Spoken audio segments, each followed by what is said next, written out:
Bien-aimés dans le Seigneur, bonjour, bonjour, bonjour, au nom tout-puissant de Jésus-Christ. Vous avez, comme à votre habitude, l'apôtre Guidibi. Oui, l'apôtre Guidibi, l'apôtre des nations, le Père des nations, qui veut s'entretenir avec vous sur ce que les démons causent comme dégâts dans la vie des gens. Ce que les démons causent comme dégâts dans la vie des gens. Ce que les démons causent comme dégâts dans la vie des hommes, des enfants de Dieu, des chrétiens et de toutes les créatures de Dieu. Mais avant de commencer, j'aimerais déjà vous rassurer sur des choses venant de l'Éternel, vous montrant que nous savons très bien de quoi nous parlons et que nous rendons témoignage de ce que nous avons vu. Alors, bien-aimés, je vous lis la parole de l'Éternel. Vous, Église, Arche de Noé de Bethléem, c'est le nom de l'Église dans laquelle nous sommes, l'Église à laquelle j'appartiens. Quant à vous, Église Arche de Noé de Bethléem, qui descend depuis Sion, donc notre Église Arche de Noé de Bethléem descend depuis Sion, c'est-à-dire quoi? La montagne de Dieu. Je vous ai mis ensemble pour travailler ensemble. Ça veut dire quoi, Sion? C'est la montagne de Dieu. Donc, ça veut dire que notre église est une église non conventionnelle. Je vous ai mis ensemble pour travailler et c'est toujours le cas. Mais je prévois les choses avant qu'elles n'arrivent. Je sais les choses d'avance avant qu'elles n'arrivent. Oui, ça, on le sait, c'est ça la préscience de Dieu. Vous savez vos langages. Il n'y a pas de capitaine dans un bateau. Et c'est vrai, et j'en passe, dit le Seigneur. Chacun doit pleinement exercer ses talents. Comme vous le dites, moi j'appelle cela capacité, don, potentiel, dit le Seigneur. Oui, vous ne devez plus travailler dans la frustration. Vous avez beaucoup à faire, dit le Seigneur. Des gens ont besoin de vos conseils précieux. Grâce à moi, évidemment, dit le Seigneur. C'est un peu d'humour, dit le Seigneur. Maintenant, écoutez-moi très bien. Je veux que vous travaillez main dans la main. Si l'autre est en train de se noyer, jetez-lui une bouée. C'est mon œuvre. Ce n'est pas votre œuvre. Dans n'importe quel pays qu'un membre de l'église Arche Noé de Bethléem ira, c'est avec mon honneur. Vous devez vous donner la main d'association pour réussir cette grande mission. Que chacun reçoive ses éloges, ses qualifications personnelles ou pas, vous devez tout faire ensemble. De loin et de près, dit le Seigneur. Dieu a dit quoi? À qui? Dieu n'a pas dit quoi? À qui n'est pas grave, dit le Seigneur. Le plus important, c'est que vous devez être unis, dit le Seigneur. Vous devez vous asseoir et discuter pour trouver les meilleurs plans d'attaque, dit le Seigneur. Vous croyez quoi? Dit le Seigneur. Que les apôtres qui étaient avec moi ne se chamaillaient pas? Bien sûr. Mais ils n'oubliaient pas l'objectif premier, c'est-à-dire gagner le monde, les âmes pour Dieu. Les apôtres faisaient de grandes réunions. Vous voyez, bien-aimés, le Seigneur Jésus-Christ de Nazareth est Dieu. C'est Dieu qui parle, c'est Dieu qui prophétise, et c'est Dieu en même temps qui parle des apôtres qui étaient avec lui, qui se chamaillaient, mais qui n'oubliaient pas le plus important, l'objectif premier, c'est-à-dire gagner le monde, les âmes pour Dieu. Donc, pour ceux qui ne le savent pas, sachez que l'objectif premier de Dieu en Christ, c'est de gagner des âmes, gagner le monde pour Dieu. Vous avez compris? Gagner le monde pour Dieu est l'objectif premier de notre Dieu. Gagner le monde pour Dieu. Aller dans le monde entier et gagner le monde pour moi. Faites du monde mes disciples. Vous voyez? Donc, ceux qui croient que Jésus n'est venu que pour les brebis perdues de la maison d'Israël se gourrent, se foutent le doigt dans l'œil, se trompent. Après Jésus-Christ, il n'y a plus rien en face, ni devant, ni derrière. Le vrai cep, le vrai berger, le bon berger.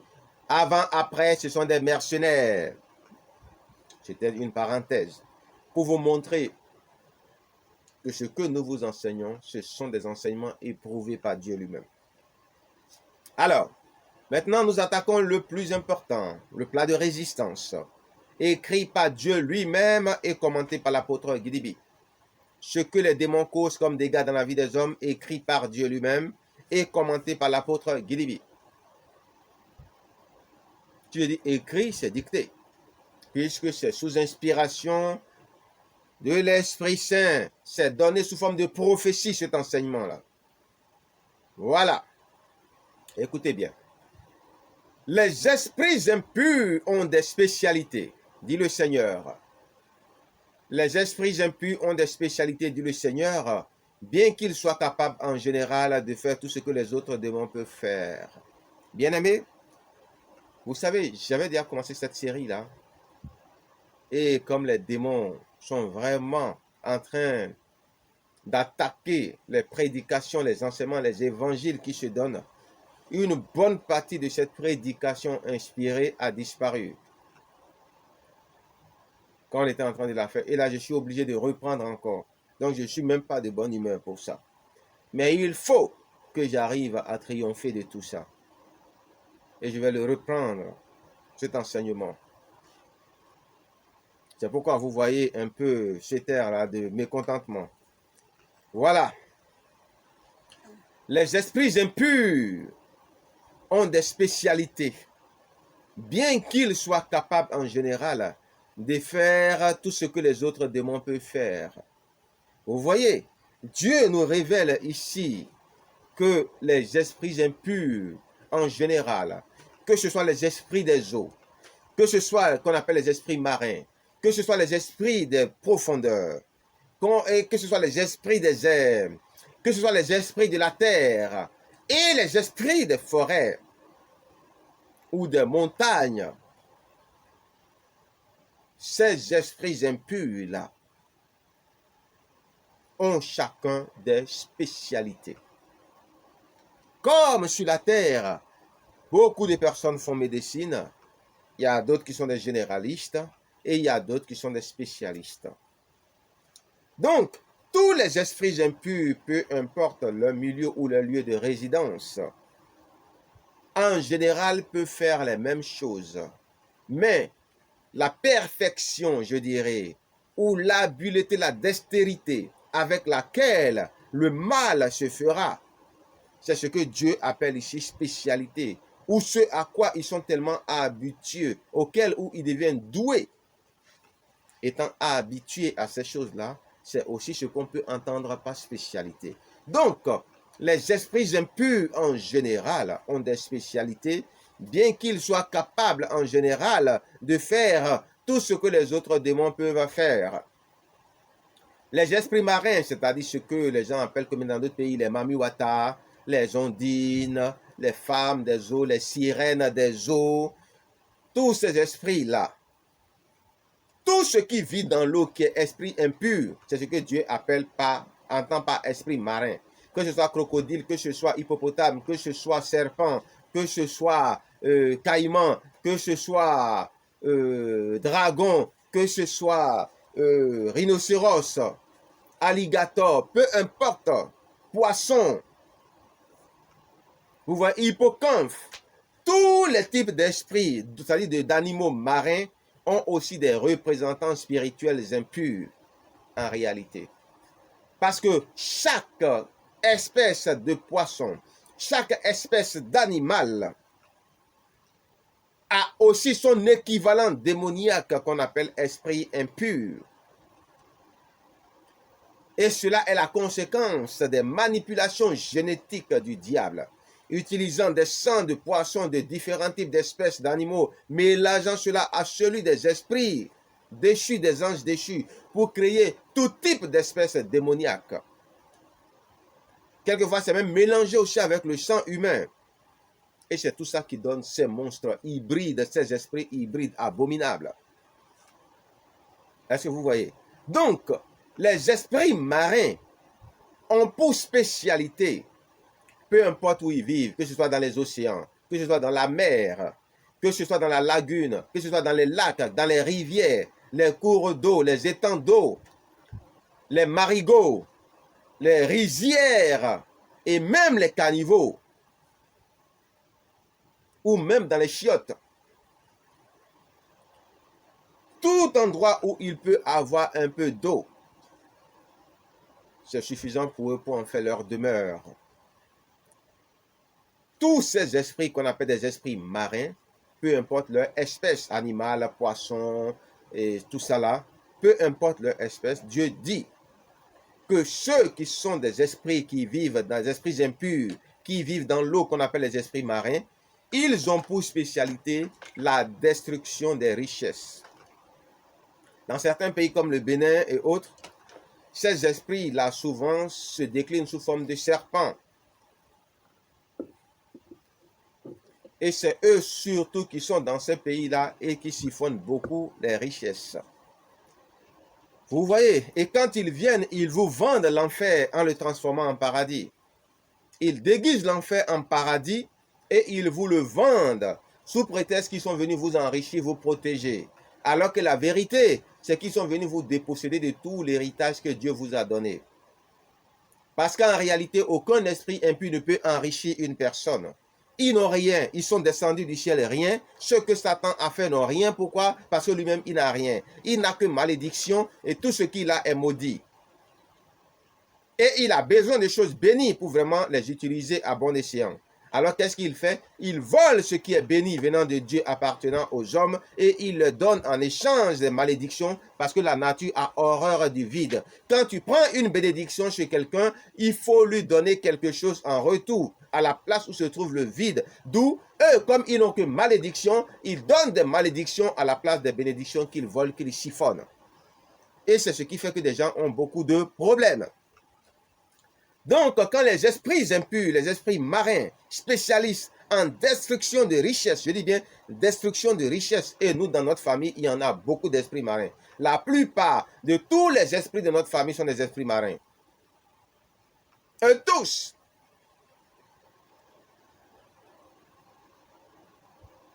Ça veut dire que nous sommes une famille que Dieu a sérieusement bénie. Et ils sont là, ils sont nombreux, ils sont là de différents types d'espèces. Dans le but de faire quoi? De faire en sorte que personne ne devienne riche dans cette famille. Et tous ceux qui sont riches, ils les descendent eux tous. Après avoir siphonné leur richesse. C'est en Jésus-Christ seul qu'on peut avoir d'espoir. En Jésus-Christ seul qu'on peut avoir du repos. En Jésus-Christ seul qu'on peut prospérer sans que les esprits impurs ne viennent voler nos richesses. Ils doivent être délogés. Et j'ai déjà commencé. Au nom de Jésus-Christ de Nazareth. Vous voyez? Donc, les esprits marins ont pour spécialité la destruction des richesses, dit le Seigneur. Voler les hommes et les faire tomber en disgrâce. Ils volent surtout les riches et les font tomber en disgrâce. Les riches de Dieu, les personnes que Dieu a oint pour devenir riches, les personnes que Dieu, depuis la naissance, a décidé que ceux-là ou ces personnes-là, celles-là vont devenir riches. Ce sont ces personnes-là, dans la famille de qui les démons viennent s'asseoir, les esprits marins, pour faire quoi? Siphonner leur bénédiction et organiser leur royaume. Faire prospérer leur royaume. En échange, leur donner des malédictions qui vont finalement entraîner leur disgrâce, leur pauvreté et leur mort à la fin. Vous voyez? C'est pourquoi si ces esprits-là sont sur vos enfants, courez aller à l'église, des églises puissantes de réveil, pour qu'on puisse les chasser de votre vie. Sinon, vous êtes foutus. Zéro mariage, zéro richesse, problème, travailler comme des esclaves pour les démons. Et après, ils vont vous tuer pour vous manger. Vous voyez? Donc, eux, ils savent quels sont ceux que Dieu a bénis. Parce que les richesses, eux, ils les voient sur vous. Même si vous croyez que vous êtes pauvre. Et c'est là qu'ils viennent faire camarade avec vous, amitié avec vous. Alors que leur but réel, c'est vous faire un peu de prestidigitation, un peu de magie, pour vous faire croire qu'ils sont puissants. Et puis, vous les acceptez dans votre vie pensant que vous allez encore devenir plus riche et la descente aux enfers commence. Pourquoi? Parce que c'est l'enfer qu'on a déguisé en paradis pour vous vendre ça. Donc forcément, vous ne pouvez avoir que l'enfer à la fin. Oui, ils volent surtout les riches et les font tomber en disgrâce. Les esprits marins détruisent les réputations, la renommée, rendent pauvres les hommes destinés à devenir riches selon le plan de Dieu. C'est Dieu qui décide qui est riche, qui est pauvre. C'est Dieu qui décide à quel degré tu seras riche. Aucun démon n'a ce pouvoir. Même Satan, ses richesses, sa puissance, tout ce qu'il a et il est, ça vient de Dieu. Et c'est Dieu aussi qui bénit chaque homme, qui donne à chaque homme une puissance, qu'il soit chrétien ou pas. Un don, un talent, un potentiel. Même quelquefois, les types de métiers dans lesquels vous allez opérer, c'est Dieu qui décide de ça. Si vous êtes une femme et que vous serez avocate, tout ça, c'est Dieu qui décide de ça. Et si les démons ne sont pas d'accord, ils viennent se tenir devant vous et ils commencent par négocier avec vous. Et comme Dieu ne parle pas beaucoup, il vous laisse vous débrouiller. Et la plupart du temps, vous vous faites arnaquer par les démons qui volent tout ce que vous avez, qui tuent vos enfants, détruisent vos mariages, pillent tout et après finissent par vous tuer. Est-ce que vous voyez? Ils sont compétents pour faire toutes sortes de mauvaises choses, malgré qu'ils ont des spécialités en matière de destruction. Vous voyez? Ils ne savent faire que la destruction. Ils sont bons en magie. Et ce que Dieu aussi veut nous montrer, il veut nous montrer que peu importe que le démon soit un démon des airs, un démon des profondeurs, un démon marin, un démon de la forêt, un démon de la nature simple, un démon des montagnes, peu importe d'où il vient, peu importe son espèce, tout ce qu'ils savent faire le plus, c'est les destructions. Le voleur, le diable ne vient que pour faire quoi? Piller, voler, détruire. Donc, ce sont des destructeurs. L'Éternel continue. Ils peuvent tout faire, ces démons de forêt et marins. C'est-à-dire quoi? Il y a souvent des formes d'alliance entre les démons de la forêt et les démons marins parce que les démons de la forêt aiment aussi souvent se faire passer pour les idoles des familles.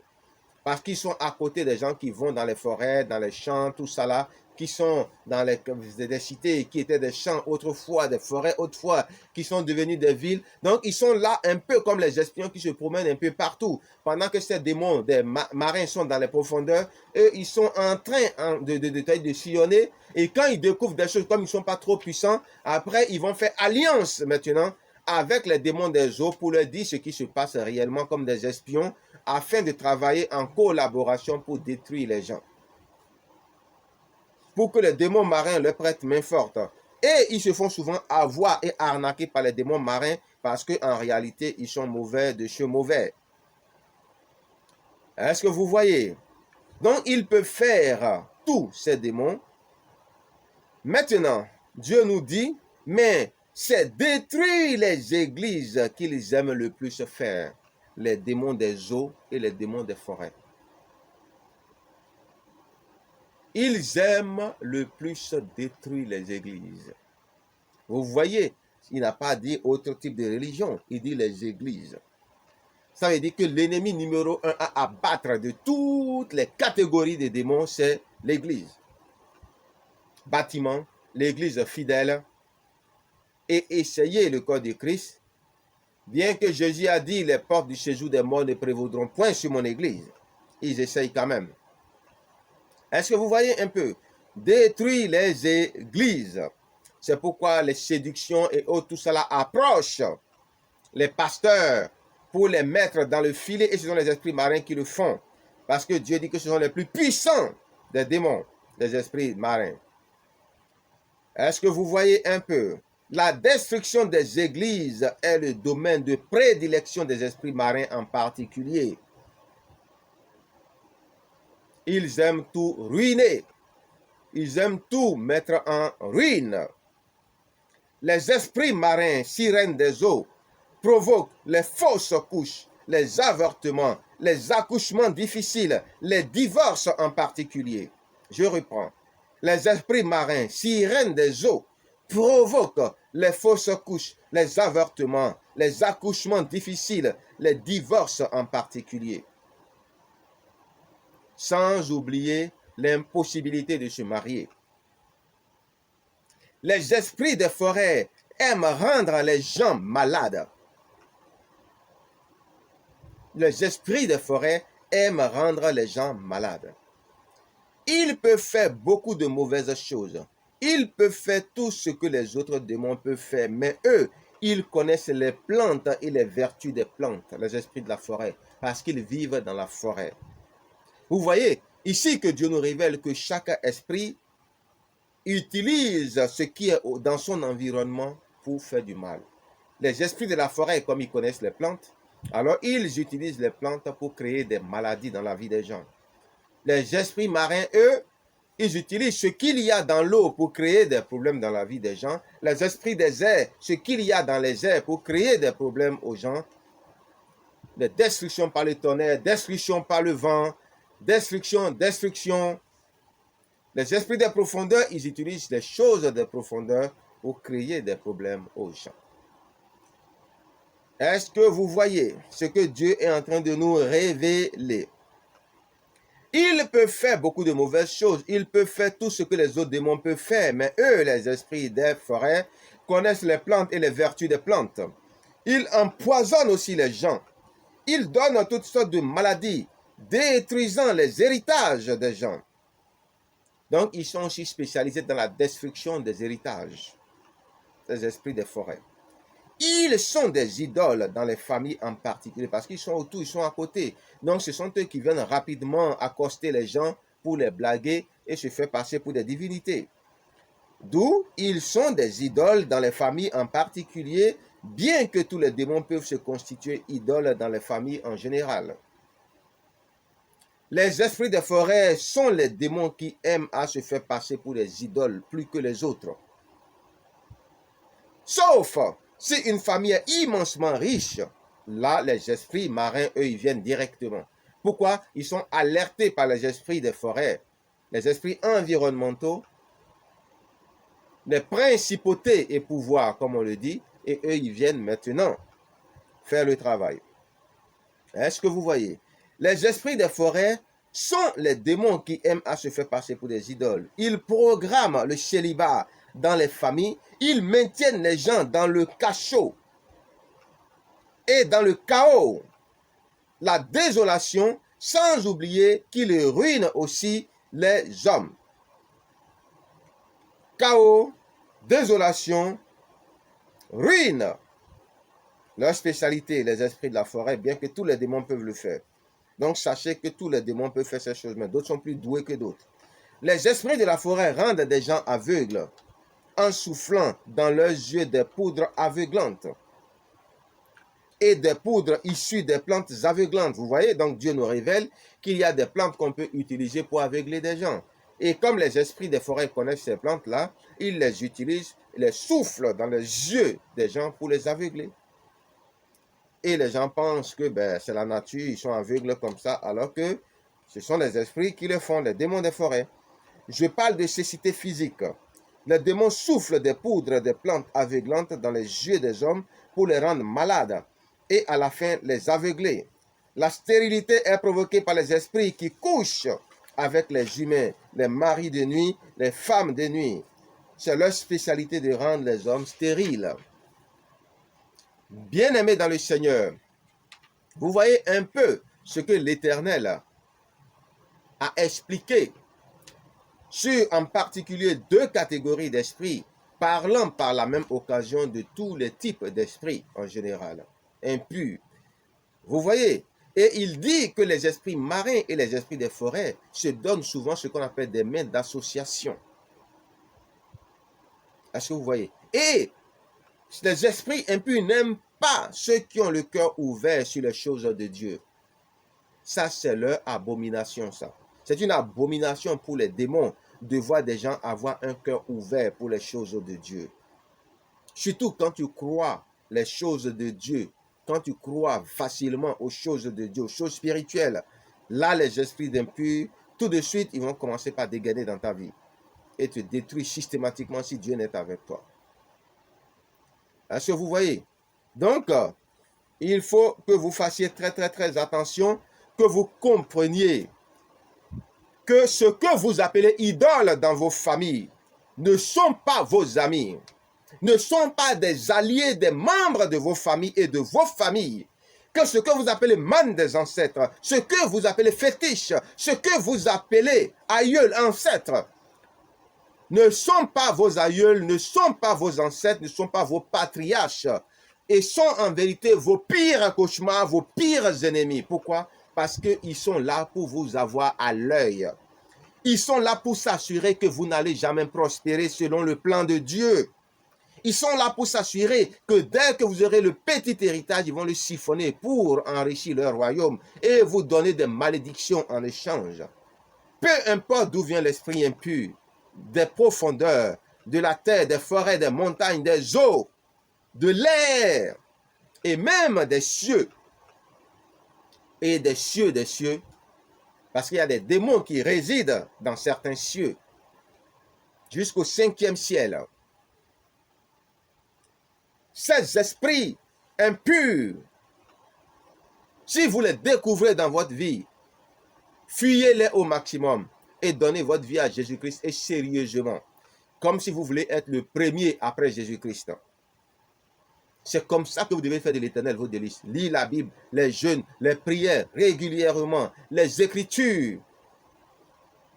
Allez vers les serviteurs de Dieu. Cherchez à vous faire enseigner. Faire des aumônes, des charités. Pourquoi? Pour que le jour qu'ils vont venir, ils puissent savoir qu'ils ont vraiment un garçon devant eux, un enfant de Dieu, une fille de Dieu. Sinon, ils vont vous tuer. Pour les démons, vous n'êtes rien d'autre que du bétail. Et des esclaves, c'est tout. Bétail, esclave. Ils vous utilisent, ils volent tout ce que vous avez et après, ils vous tuent, ils boivent votre sang pour pouvoir prendre la vie qui est dans votre sang. Ils mangent votre chair pour se fortifier. Pourquoi? Parce qu'ils sont privés de la gloire de Dieu et ils n'arrivent plus à se nourrir de la gloire de Dieu. Alors, ils se contentent de ça là et ils en tuent autant. C'est pourquoi à la fin d'une année, il y a beaucoup de sang qui coule. Parce qu'ils ont besoin de se ressourcer, de se fortifier. Vous voyez, bien-aimés dans le Seigneur, les démons ne sont pas vos amis. Tous ceux qui ont des idoles dans leur famille, qu'ils sachent que les morts chaque année dans leur famille proviennent de ces idoles-là. Les idoles tuent ces personnes-là pour les manger comme de la nourriture, après les avoir chiffonnées. Si vous avez une idole dans votre famille ou plusieurs, sachez que tous les problèmes de la famille viennent de ces idoles-là. Même si vous êtes chrétien et que vous ne prenez pas Dieu au sérieux, ces idoles-là auront un pouvoir sur vous et ils vont vous détruire, vous appauvrir. Et ceux dans les familles de qui il y a des idoles, sachez que cela signifie que vous êtes des familles que Dieu a bénies et que normalement vous devez être 100 fois plus à l'aise et riche dans tous les domaines prospères que ce que vous êtes. C'est pour ça que les démons là sont là. Parce que s'ils ne se servent pas de vos richesses, ils ne peuvent rien faire dans leur royaume. La nature a horreur du vide. Ils ont besoin de capital pour investir dans leur royaume. Et pour cela, vous devez être maintenus en servitude. Et ça se passe dans le monde réel ici. Des gens contrôlés par les démons le font physiquement avec des humains. Pour vivre ou maintenir notre standard de vie, notre niveau de vie, il faut que certains peuples vivent dans la servitude et dans la pauvreté absolue. C'est comme ça que les démons opèrent aussi. Vous voyez, c'est comme ça. Et quand maintenant vous comprenez que vous êtes en réalité les exploités, si vous n'êtes pas vraiment fort, ils vous tuent, ils vous créent tout type de problème. C'est ce qui se passe avec les démons. C'est ce que vous devez comprendre. Pire, il y a des démons qui prennent l'apparence des parents des gens pour venir créer des dégâts dans la vie des gens, afin que les gens puissent penser que leurs parents sont des sorciers. Même dans ma famille, ça se passe. Il y a des cas comme ça qui se sont passés où les démons ont pris l'apparence de mon père. Ils sont déjà venus persécuter ma femme quand elle était encore en Afrique.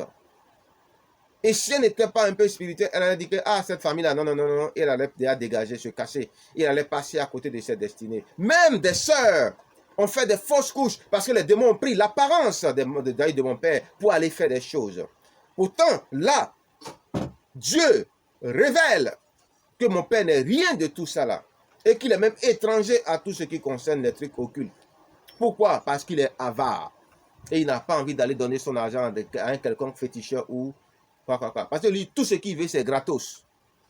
Tant que c'est gratos, il est preneur. Si ce n'est pas gratos, il ne va pas. Donc, au moins, son avarice le protège. Mais les démons sont là quand même. Vous voyez? Et ça fait que dans la famille, certains peuvent regarder leur père comme sorcier et ça va susciter des formes de haine, des terreaux fertiles pour les démons afin de les prendre totalement en otage. Pour que ces personnes-là, les démons maintenant puissent venir résider avec puissance dans leur cœur.